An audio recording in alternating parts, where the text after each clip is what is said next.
Revered and idolized by an entire nation, a beloved crown princess found herself mercilessly trampled by her own royal family and condemned to be locked away as a highly dangerous madwoman.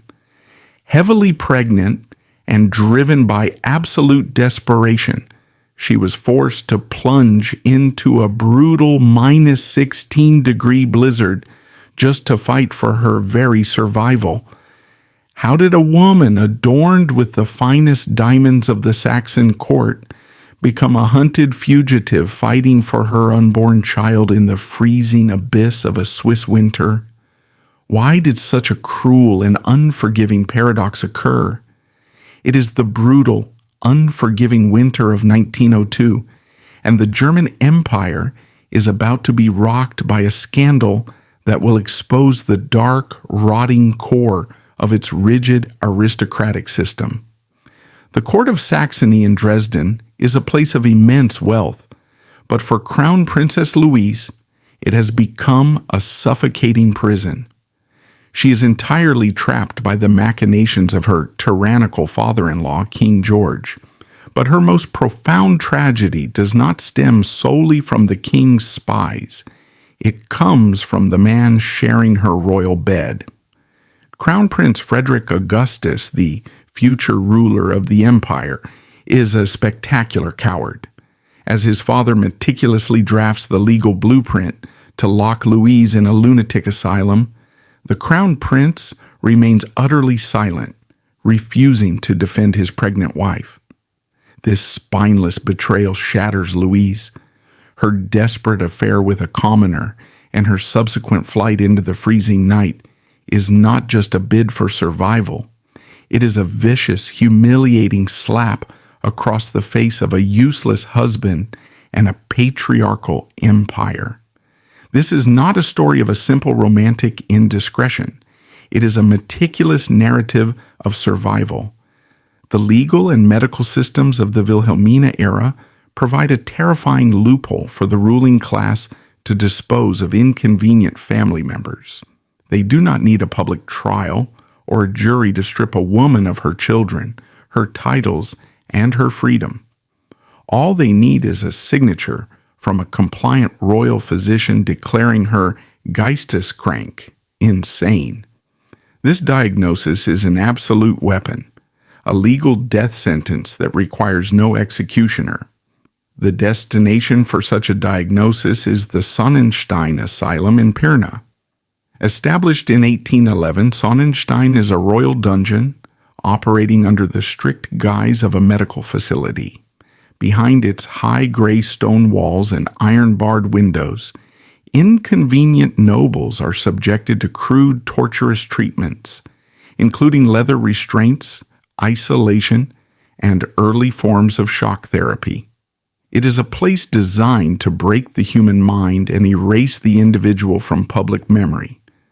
By November 1902, the threat against Luise is no longer a whispered rumor. It is a finalized plan. She is 4 months pregnant, but this unborn child carries a scandalous secret that threatens to burn the house of Wettin to the ground. Is the baby the legitimate heir of the crown prince, or the illegitimate result of stolen, passionate nights with her 23-year-old French tutor, André Giron? Cornered by her tyrannical father-in-law, King George, Luise faces a horrifying ultimatum. If she stays, her child, whose paternity is dangerously ambiguous, will be born within the cold stone walls of the Sonnenstein madhouse, and she will be left to rot in a leather restraint. A network of spies monitors her every move. When an affectionate telegram to her children's 23-year-old French tutor, André Giron, is intercepted by the secret police, King George seizes the opportunity. He orders the creation of a fabricated medical dossier, concluding that the crown princess is suffering from pregnancy-induced hysteria. The psychological warfare waged against her is relentless and explicit.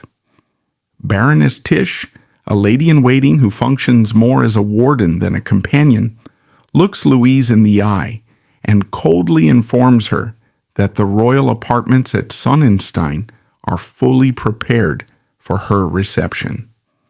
The true horror of the situation crystallizes when another attendant, Frau von Fritsch, delivers the ultimate threat.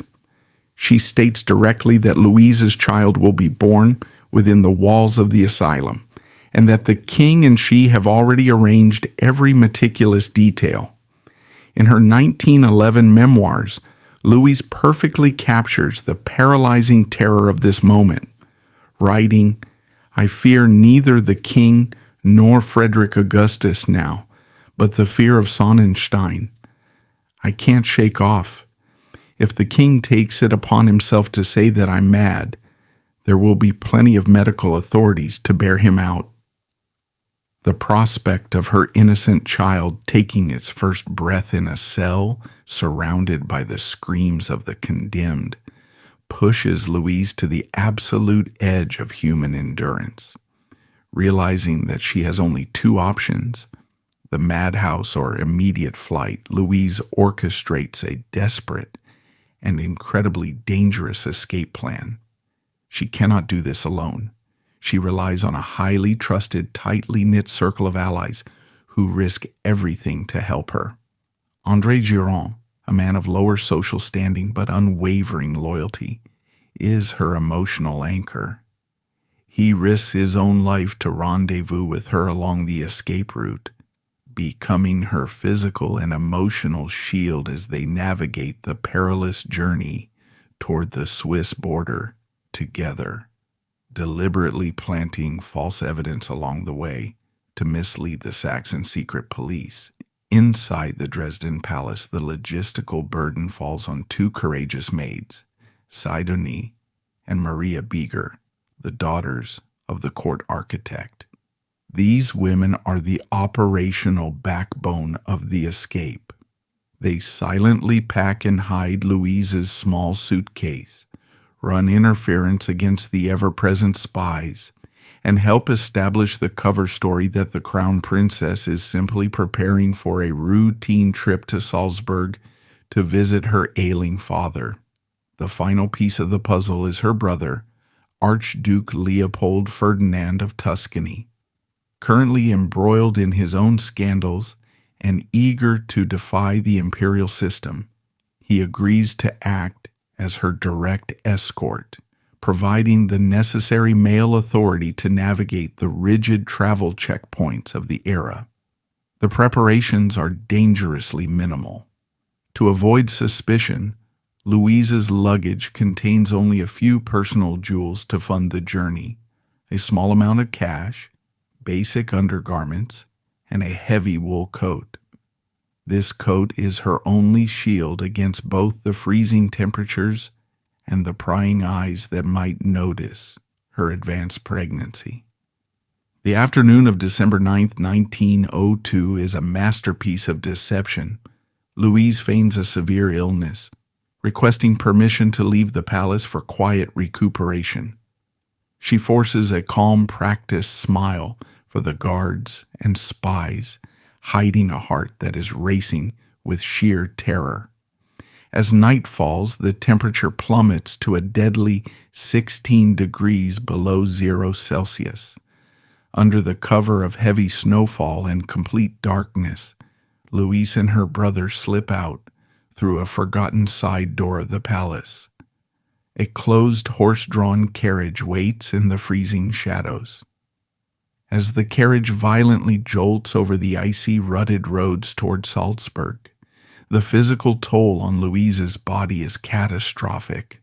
The relentless shaking of the carriage sends severe, rhythmic cramps through her lower back and abdomen. She sits in the freezing dark, her teeth chattering, violently terrified that the physical trauma will induce a miscarriage or premature labor right there in the snow.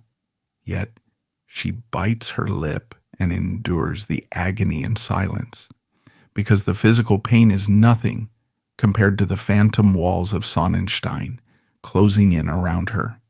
Her mind constantly replays the chilling realization. If she stays, her child will be born in chains. Upon reaching Salzburg, the facade of a familial visit is immediately dropped. Luise meets with her brother officially and makes the point of no return. They abandon the carriage, and in the dead of the night between December 11th and 12th, they navigate the dimly lit back staircases of the railway station to board the Vienna Express. This is the beginning of a grueling, continuous 36-hour train journey. They travel first class, but luxury offers no comfort to a fugitive. Luise huddles beneath her heavy coat, shivering from the cold drafts of the train car and the paralyzing fear of pursuit. Every time the train slows, every time the doors open, she expects the king's police to storm the compartment and drag her back to Pirna. The journey requires a tense transfer in Zurich. As she stands on the platform, surrounded by the public, several passengers cast suspicious glances at the heavily pregnant woman, trying to hide her face. In a split second of coordinated defense, her brother and the Beager sisters step in front of her, forming a human wall that blocks her from view until the connecting train to Geneva arrives. The moment the train finally screeches to a halt at the Geneva station, the suffocating grip of the Saxon court is finally broken. Stepping off the train into the crisp Swiss air, Luise sees André Giron waiting for her through the falling snow. Disregarding protocol, status, and the eyes of the public, she runs to him, embracing the man who represents her survival. In the safety of a Geneva hotel, the sheer weight of what she has accomplished finally settles in. She is safe. Her child is safe. 3 days later, recognizing the danger her presence poses to her saviors, Luise orders the Beager sisters to leave Switzerland and scatter, effectively erasing the trail behind them. She is temporarily safe, breathing the crisp Swiss air, but the true cost of her survival is only just beginning to unfold. The legal and political machinery of the German Empire is already recalibrating, preparing to launch a devastating counteroffensive that will threaten the very life she just fought to protect. The fallout from the escape is immediate and explosive. By the following week, the European press is entirely consumed by the scandal. The Neue Wiener Journal publishes sensational headlines about the mad flight of the crown princess, cementing it as the first massive royal scandal of the 20th century. In Berlin, Kaiser Wilhelm II erupts in a fit of rage over the unprecedented humiliation of the German aristocracy. But his anger is impotent. The neutral borders of Switzerland and its distinct legal jurisdiction act as an impenetrable fortress against the reach of the Saxon king. The royal decrees, the medical hitmen, and the threat of Sonnenstein hold no power here. This daring escape remains a profound testament to the limits of authoritarian control and the absolute power of human endurance. Crown Princess Luise did not simply flee a bad marriage.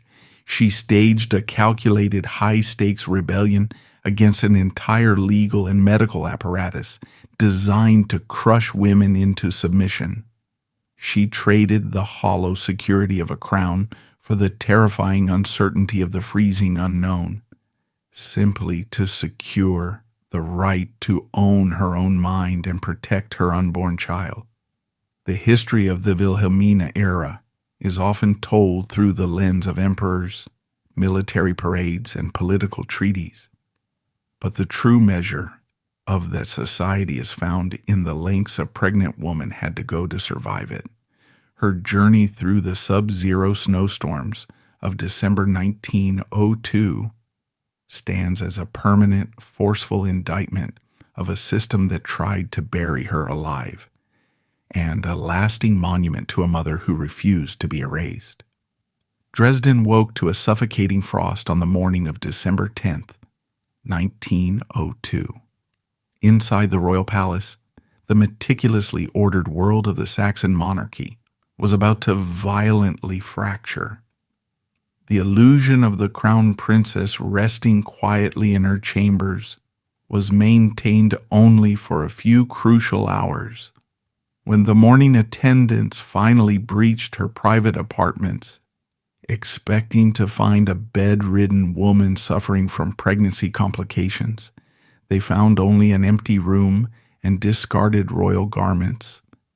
The immediate silence that followed the discovery was not one of confusion, but of absolute paralyzing terror.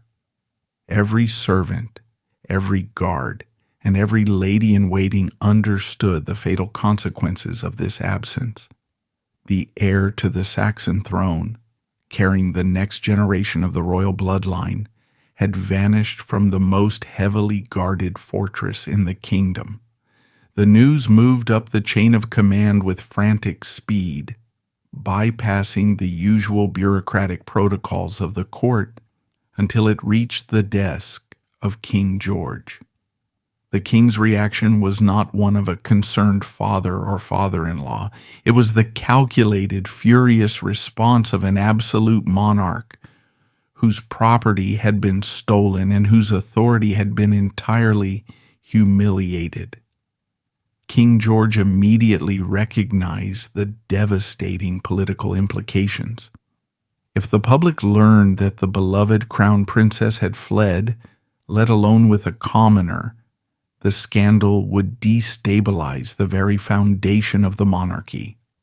Furthermore, his carefully constructed plan to legally erase Louise by committing her to the Sonnenstein Asylum was now completely exposed to ruin. He ordered an absolute lockdown of the palace.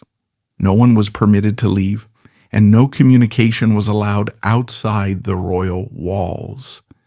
The official line given to the few who noticed the sudden tension was that the crown princess was suffering a severe bout of influenza and required total isolation.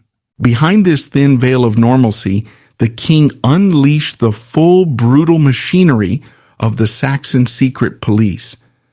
The head of the intelligence apparatus was summoned and given a single uncompromising directive: find her, intercept her, and bring her back before she crosses an international border. The operation was to be entirely black. The regular police and the military were not to be informed to prevent leaks to the press. The investigation began at the palace gates. Spies and interrogators descended upon the night watchman, demanding to know how a heavily pregnant woman could simply walk out of a sealed compound. The brutal interrogations quickly revealed the side door exit and the waiting carriage. However, the severe snowstorm that had covered Louise's tracks out of the city also hindered her pursuers. The heavy snowfall had buried the carriage ruts, leaving the secret police blind for the first 12 hours of the manhunt. They resorted to brute force logistics, dispatching agents to every railway station, inn, and toll road within a 50-mile radius of Dresden. Telegraph wires hummed relentlessly across the German Empire, carrying encrypted descriptions of Louise, her brother, and the Beeger sisters. Yet, the sheer audacity of Louise's plan worked to her advantage. The king's agents assumed a pregnant woman fleeing in sub-zero temperatures would seek immediate shelter in a nearby city or attempt to hide within the estates of sympathetic minor nobles. The idea that she would endure a brutal, multi-day journey across the freezing continent toward the Swiss border was deemed medically and psychologically impossible by the royal physicians. They underestimated the raw, desperate survival instinct of a mother fighting against a lifetime in a stone cell. While the Saxon secret police tore Dresden apart, Luise was experiencing the severe physical consequences of her survival. The adrenaline that had sustained her through the terrifying carriage ride and the grueling 6 hours on the Vienna Express began to crash the moment she reached the safety of the hotel room in Geneva. The sheer trauma inflicted on her 7-month pregnant body became impossible to ignore. The adrenaline that had sustained her through the terrified escape rapidly collapsed, leaving her gasping against the lingering phantom pains of the grueling journey and the severe exhaustion of her 3rd trimester.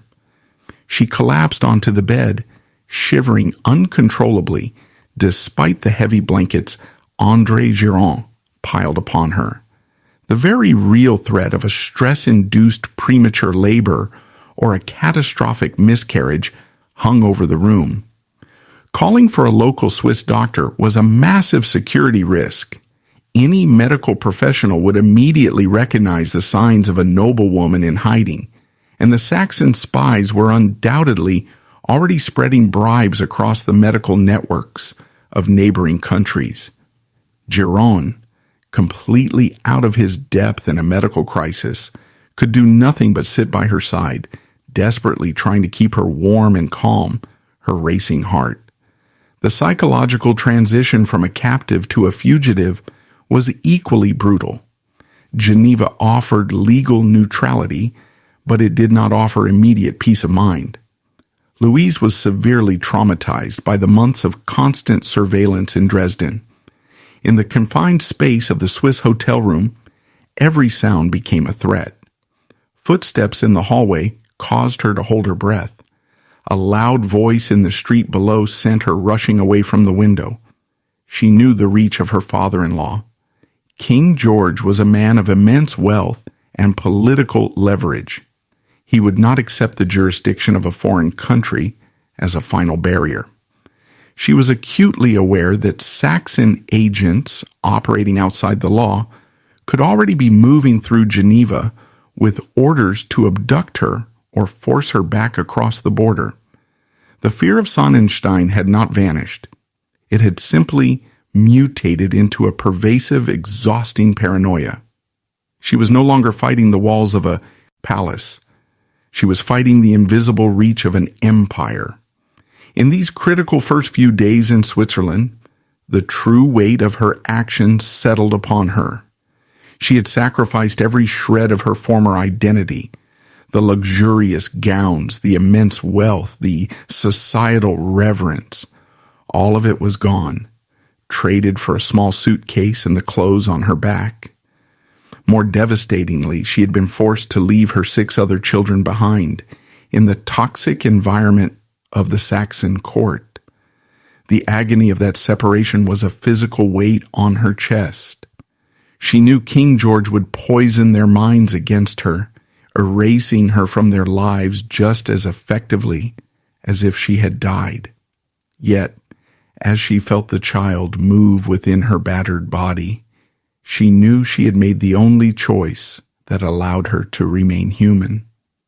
If she had stayed, she would have lost the 6 children anyway to the isolation of the asylum, and the 7th would have been born a prisoner. The immediate priority was securing their fragile existence. The money she had brought from selling a few personal jewels would not last forever, especially with the impending medical costs of childbirth. Giron, acting as her sole intermediary with the outside world, began the dangerous task of securing a more permanent residence and navigating the complex legal landscape of a foreign exile.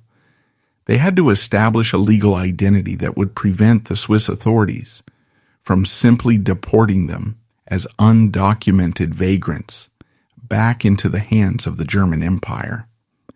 Meanwhile, the Beger sisters, who had risked their lives to facilitate the escape, realized the immediate danger of their proximity to the crown princess. Knowing that the Saxon spies would eventually track the group to Geneva, Luise made the agonizing decision to sever ties with the women who had saved her. She ordered them to leave Switzerland immediately, providing them with what little funds she could spare, forcing them to scatter across Europe to evade the relentless reach and brutal interrogations of the Saxon secret police. The isolation of the crown princess was now complete. She was entirely cut off from her past, trapped in a foreign city, bracing for the inevitable moment when the most powerful men in Germany would find her. The pristine snow of Geneva in late December 1902 offered a brilliant, blinding contrast to the dark terror-hunting Crown Princess Louise.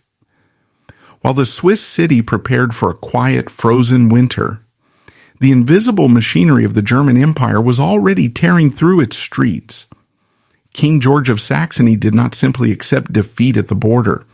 The absolute authority of a monarch cannot tolerate a public, humiliating fracture, especially one orchestrated by a woman defying a medical death sentence. Within 72 hours of her arrival, the first wave of Saxon intelligence agents slipped into Switzerland. They were not uniformed officers demanding extradition. They were silent men in heavy wool coats, carrying unlimited royal funds and explicit orders to drag the pregnant fugitive back to the stone walls of Sonnenstein. They began by bribing railway clerks, telegraph operators, and hotel concierges, systematically narrowing the radius of her location. The neutrality of Switzerland was a legal shield, but it was practically porous.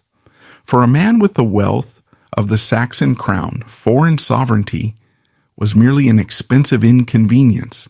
Inside her modest hotel room, Louise lived in a state of hypervigilance that systematically dismantled her remaining physical strength.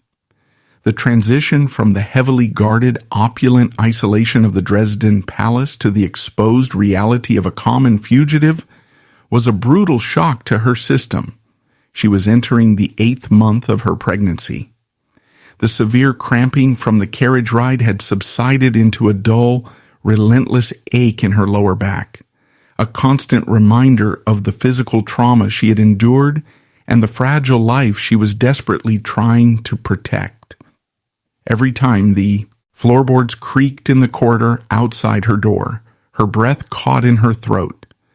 She imagined the heavy boots of the Saxon police, the flash of a leather restraint, the sterile, terrifying smell of the asylum. André Giron, the 23-year-old tutor who had become her entire lifeline, bore the crushing weight of their survival.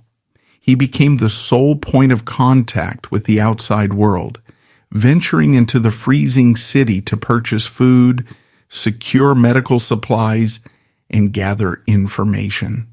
But Giron was an academic, a teacher of languages, entirely unequipped to counter the ruthlessness of imperial spies.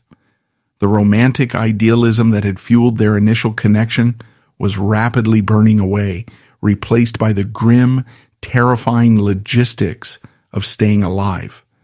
The strategy of the Saxon court shifted violently from silent capture to public destruction.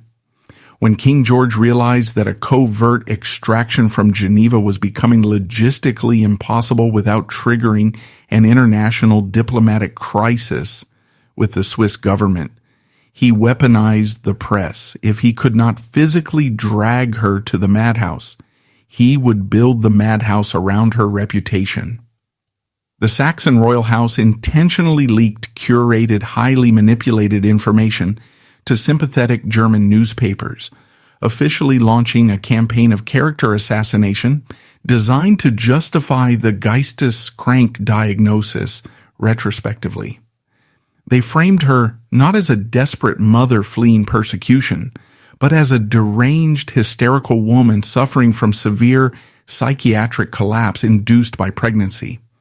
They portrayed Giron not as a loyal ally, but as a predatory opportunist, taking advantage of a mentally incompetent royal.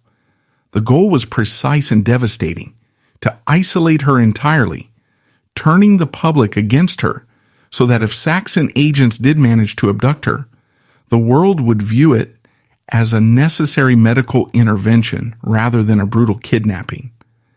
This psychological warfare breached the walls of her Swiss sanctuary. The European press exploded.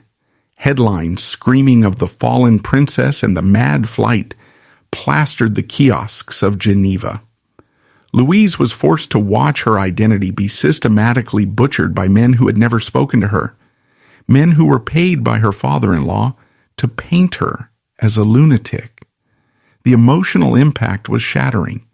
She had sacrificed her crown, her wealth, and her 6 children to retain her sanity, only to have the entire continent told she was insane. The stress triggered severe physical reactions. She suffered from crippling bouts of insomnia, lying awake in the freezing dark, listening to the wind howl against the window panes, terrified that her exhaustion would harm the unborn child. The royal physicians in Dresden had warned of pregnancy-induced hysteria as a fabricated excuse for institutionalization, but the relentless terror of the manhunt was pushing her dangerously close to a genuine physical and nervous collapse. Realizing that anonymity was no longer possible, Luise and Giron were forced into the light to secure a legal defense. They had to navigate the complex, unyielding bureaucracy of the Swiss legal system to formally request asylum. This required exposing themselves to local authorities, a terrifying gamble. The Swiss magistrates were bound by international law, but they were also facing immense diplomatic pressure from the German Empire. Diplomats from Berlin sent formal requests to Geneva demanding the immediate repatriation of the crown princess, citing her alleged mental instability and the necessity of bringing her back for urgent medical care. Luise was dragged into closed-door meetings with Swiss officials, forced to prove her sanity while heavily pregnant, exhausted, and terrified. She had to eloquently articulate the threat of Sonnenstein, detailing the brutal realities of the Saxon court to foreign bureaucrats, who looked at her with a mixture of pity and severe diplomatic calculation. She was no longer fighting just the king. She was fighting the entire geopolitical weight of the German state. In these freezing, desperate weeks of January 1903, the true cost of her rebellion materialized. She was entirely cut off from the massive royal allowance she had known her entire life. The few jewels she had smuggled out in her small suitcase were rapidly pawned to pay for legal fees, secure housing, and the impending costs of a discreet medical delivery. The physical environment was unforgiving. The brutal cold of the Swiss winter seeped through the thin walls of their temporary lodgings, a stark contrast to the massive, roaring fireplaces of the Dresden palace. Yet amidst the terror, the poverty, and the public humiliation, a fierce, unbreakable resolve hardened within her. Every time the child kicked against her ribs, it was a visceral reminder of the victory she had already won. The child was breathing free air. The Saxon court could publish 1,000 lies. The king could send 100 spies, but they could not turn back time. They could not force her back into the carriage. She had drawn a line in the snow, betting her life against the absolute power of an empire. And as the bitter winter raged on, she remained standing. The thaw of the Swiss winter in early 1903 brought no warmth to Luise. As the snow melted into the damp cobblestones of Geneva, the political ice around her only hardened. The German Empire, having failed to execute a physical abduction due to the glaring spotlight of the international press, shifted to a strategy of total institutional erasure. If they could not lock her body in the Sonnenstein asylum, they would obliterate her legal existence. King George and the Saxon court initiated a brutal, unprecedented legal assault by forcing a unilateral divorce. This was not a mutual separation. It was an imperial decree designed to strip her of everything. The divorce was pushed through the Saxon courts with breathtaking speed, a machine of state power crushing a lone pregnant woman. She was not permitted to testify, nor was she allowed legal representation in Dresden to defend herself. The verdict was a foregone conclusion. She was stripped of her title as crown princess, formally expelled from the royal house of Wettin, and entirely cut off from the state treasury. But the most agonizing blow, the one that struck with the precision of an assassin's blade, was the absolute severing of her maternal rights. Her 6 children, trapped behind the walls of the Dresden palace, were legally declared motherless. She was forbidden from contacting them, seeing them, or even sending a letter. The Saxon state had effectively pronounced her dead to her own blood. The arrival of the divorce decree in Geneva was a moment of profound, suffocating silence. Luise sat in her modest lodgings holding the heavy wax-sealed documents that reduced her entire adult life to ashes. The contradiction was absolute and entirely devastating. She had successfully escaped the physical chains of the madhouse, but the system had found a way to amputate her identity anyway. The financial reality of this decree was immediate and terrifying. The meager funds she had generated from pawning her personal jewelry were running dangerously low. The luxurious, insulated world she had known for 32 years, a world where the concept of money was an abstraction handled by treasurers, was gone. Now she was a pregnant refugee calculating the cost of coal to keep the room warm and the price of basic medical supplies for the impending birth. The crushing weight of poverty began to warp the atmosphere of her sanctuary. As May approached, the physical demands of her pregnancy overrode all political and emotional crises. On the 4th of May, 1903, the moment of absolute reckoning arrived. There were no royal physicians, no orchestrated court protocols, and no cannons firing salutes across the Elbe River to announce the royal labor. Instead, in the quiet, tense anonymity of a Swiss room, Luise entered the violent, visceral reality of childbirth. Every contraction was a physical reminder of the journey that had brought her here. The terrifying carriage ride, the freezing trains, the endless paranoia. But it was also a stark, forceful defiance of King George's threat. As the pain crested, her mind anchored on a single, indisputable fact. The walls around her were not the gray stones of Sonnenstein. There were no leather restraints. There were no asylum wardens waiting to snatch the child.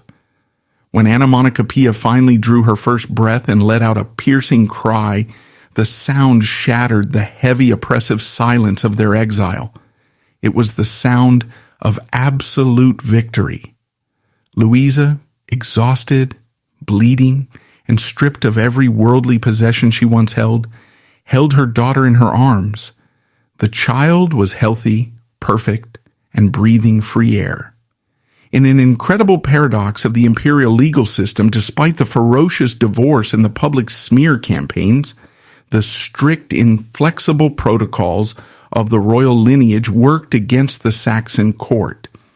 Because the child was conceived before the official dissolution of the marriage, the law of the German Empire dictated that Anna Monica Pia was the legitimate daughter of Crown Prince Frederick Augustus.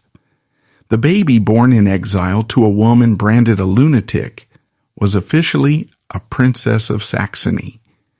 King George had tried to erase Luise, but she had fundamentally altered the bloodline of his empire from a cheap hotel room in Switzerland. The birth, however, did not signal an end to the war.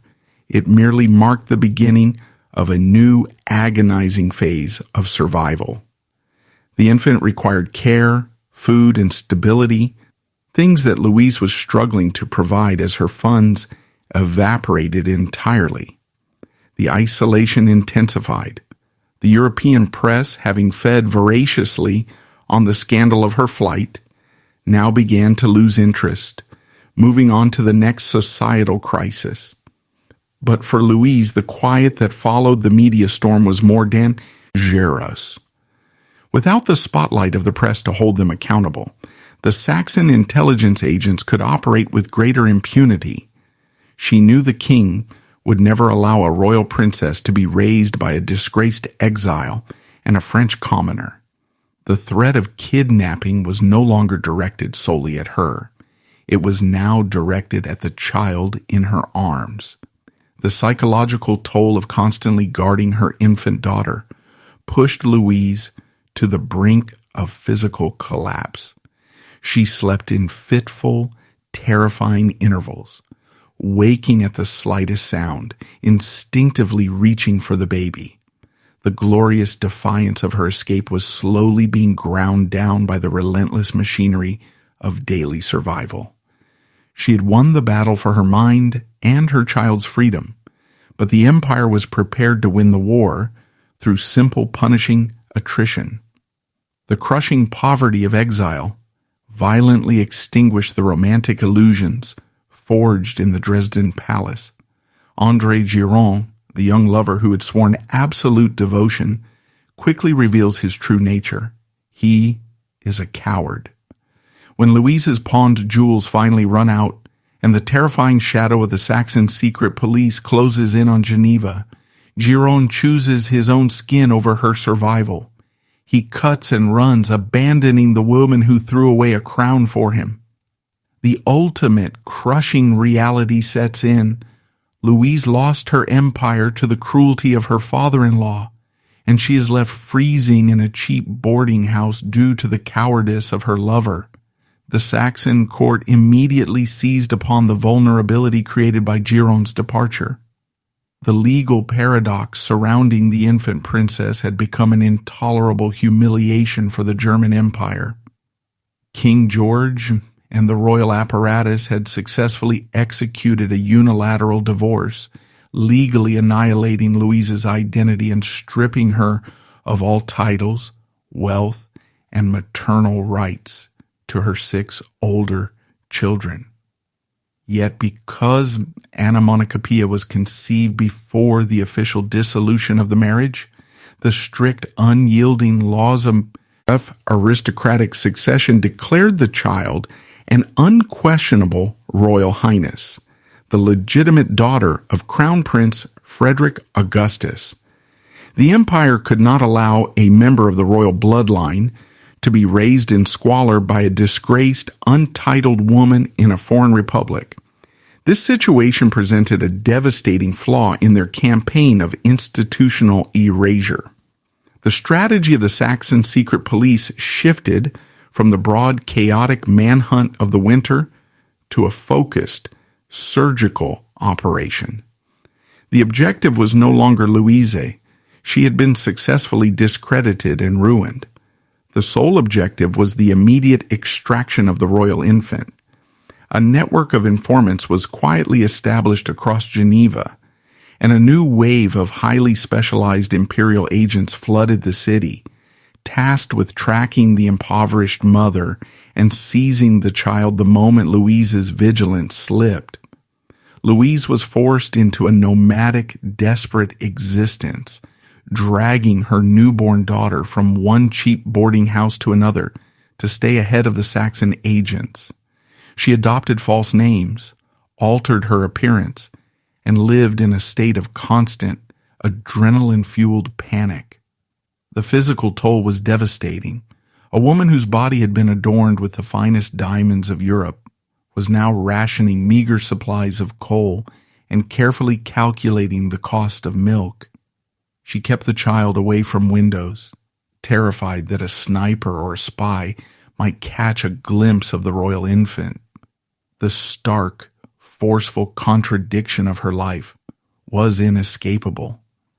She was fiercely protecting a baby who technically ranked among the highest nobility in the Western world, yet they were living like hunted animals. Every time she looked at her daughter, she saw the undeniable facial features of the Saxon royal line, a dangerous genetic stamp that made anonymity impossible. Luise understood that the agents hunting her were not constrained by morality. They were driven by imperial orders. If they managed to break into her room, they would not hesitate to tear the child from her arms, leaving Luise bleeding on the floor while they spirited the baby back across the German border under the cover of diplomatic immunity. The psychological warfare escalated when the Saxon court deployed its diplomats to deliver an ultimatum designed to shatter a starving mother's resolve. Emissaries, operating with the cold precision of executioners, managed to corner Luise and present a formal offer from Dresden. The terms were brutally simple. If Luise surrendered Anna Monica Pia to the Saxon authorities to be raised within the royal palace, she would receive a generous lifetime financial allowance. She would be granted a comfortable, secure exile, free from the constant terror of pursuit and the crushing grip of poverty.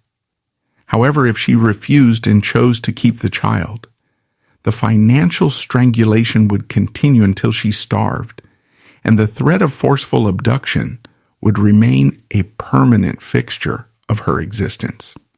The Empire was using her absolute destitution as a weapon, forcing her to choose between her daughter's physical security and her own fundamental right to be a mother.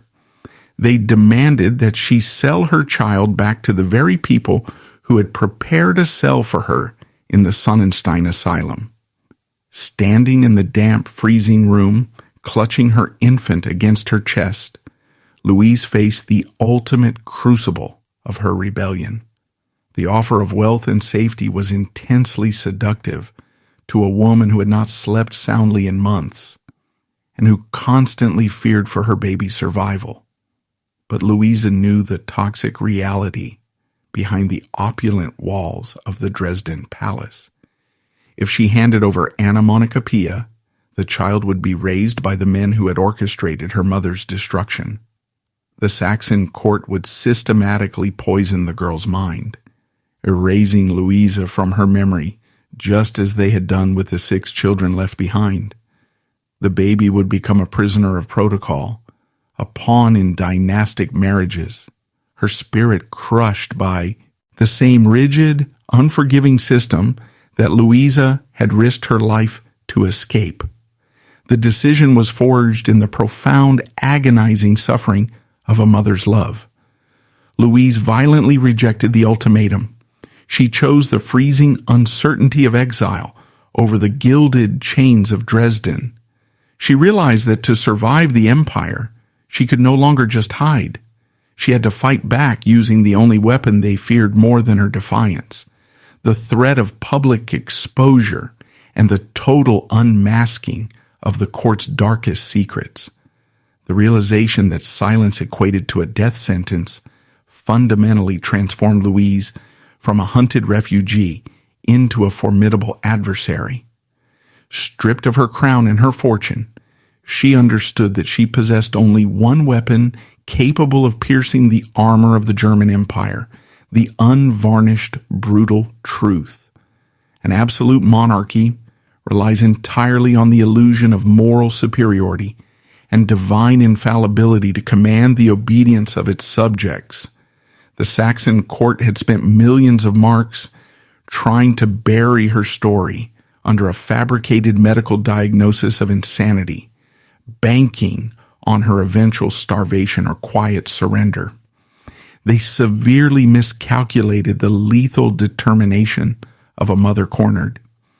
In the damp, freezing rooms of Geneva, holding her infant daughter against her chest, Luise made the cold, calculated decision to drag the darkest secrets of the Dresden palace out into the blinding light of public scrutiny. She would not allow King George to dictate her historical narrative.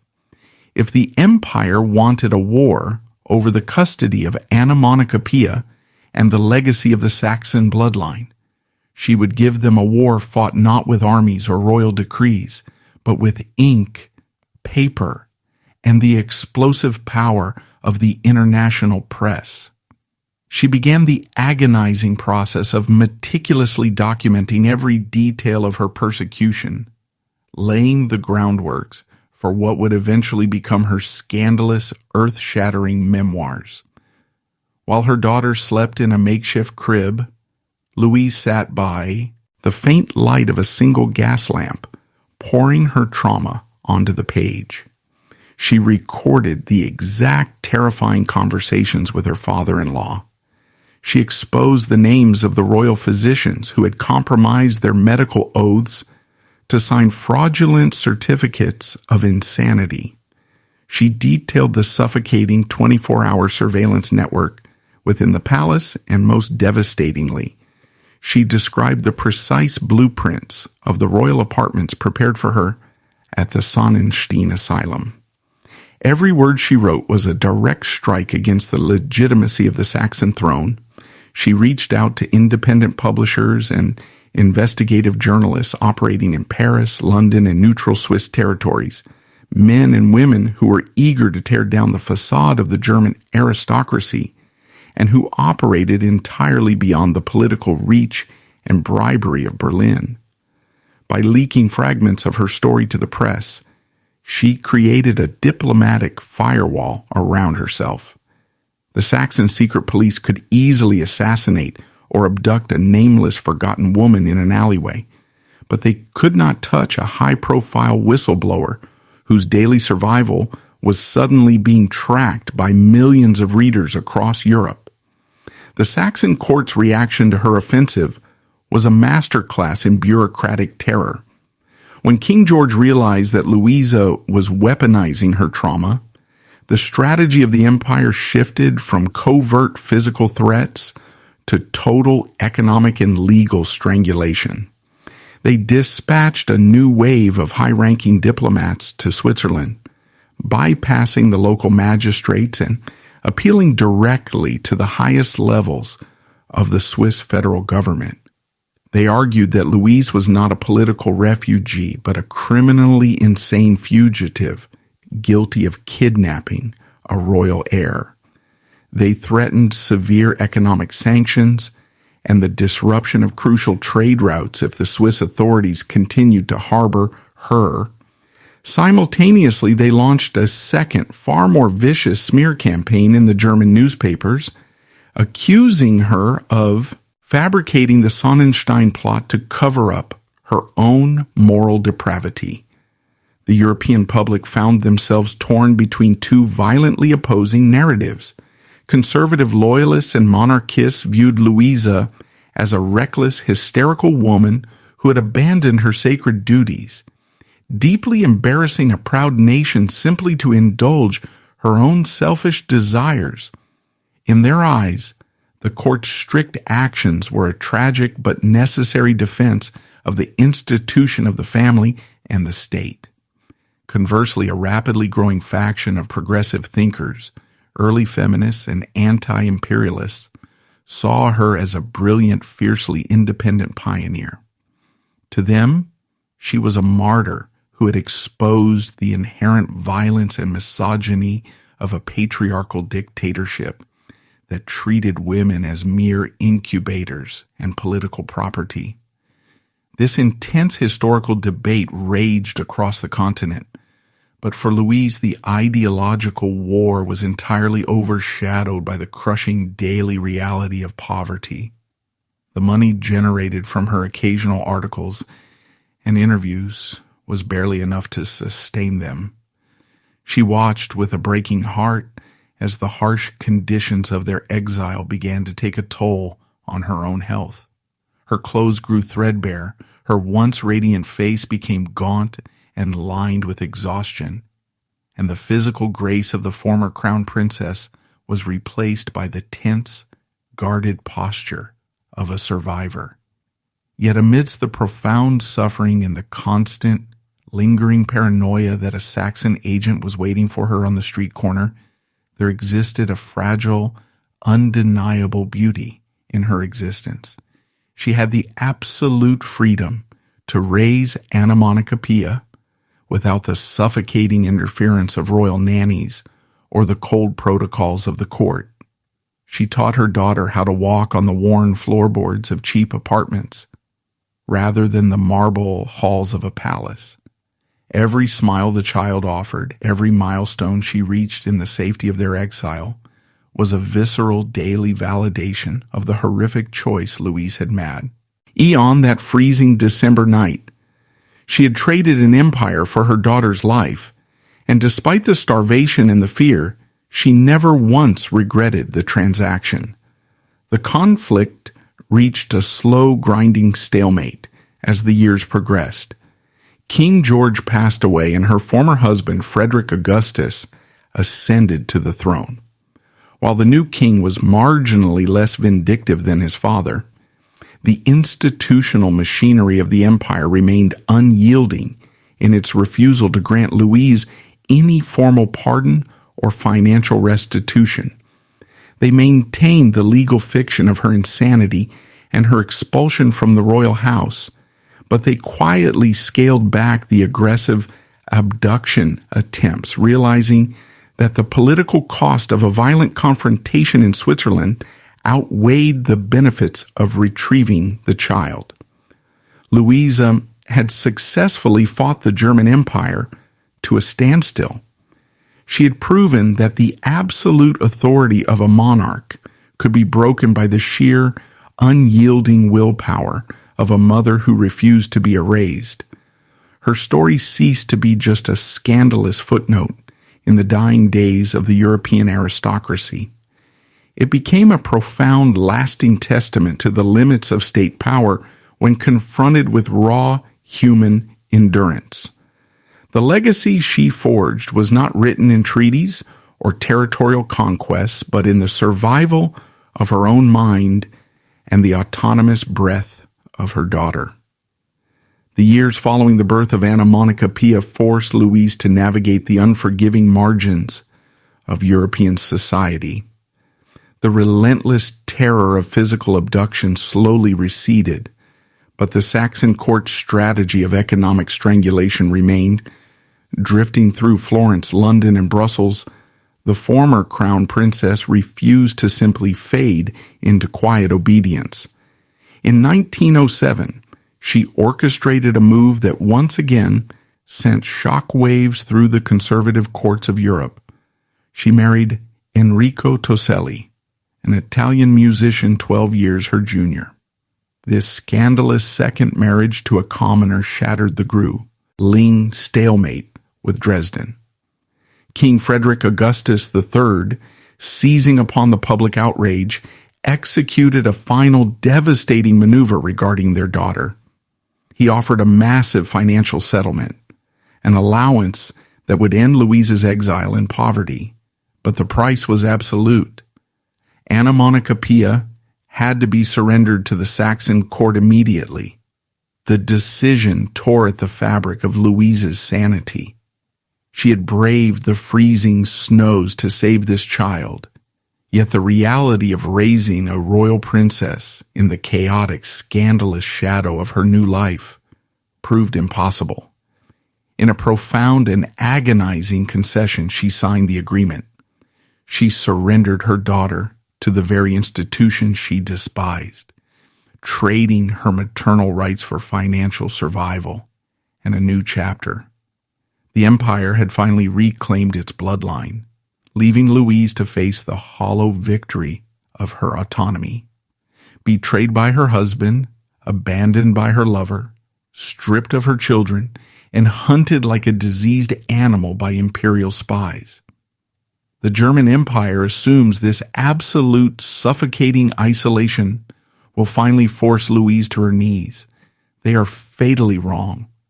A woman with absolutely nothing left to lose is the most dangerous adversary imaginable. Stripped of her crown and her wealth, she realizes the empire has taken everything except the truth. In 1911, operating from the shadows of her exile, Luise unleashes a devastating counteroffensive. She does not fight back with armies. She fights back with ink and paper. Her explosive memoirs, My Own Story, weaponize her trauma to systematically tear down the hypocritical, rotting facade of the German aristocracy. It was a lethal, meticulously documented indictment of the patriarchal tyranny of the Saxon court. Luise laid bare the precise mechanics of her persecution. She quoted verbatim the terrifying threats of Sonnenstein, delivered by the king's emissaries. She exposed the names of the royal doctors who had conspired to sign fraudulent certificates of insanity. She detailed the suffocating surveillance, the psychological torture, and the absolute lack of legal recourse for women trapped within the royal system. The publication sent shockwaves across the globe.